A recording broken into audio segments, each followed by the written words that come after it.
प्रेम सागर अपनी मसीह रंग भरा बुराई पूछे हैं महोदय पर जो किया है ये सर और भैया को बार बार नमस्कार।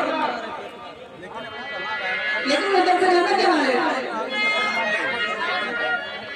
क्या कहना है? आइए लीजिए। देखो तो हर जगह मिजाज बदल रहा है। लेकिन मिजाज बदल रहा है। यह गाँव का करते हैं।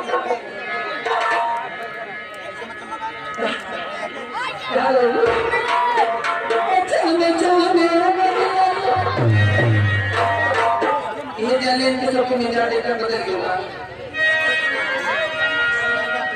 चाने चाने बदल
बुलाए किसी गीत कर लिए हैं प्रकार और भाई को बार बार नमस्कार।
आइए हमारे साथ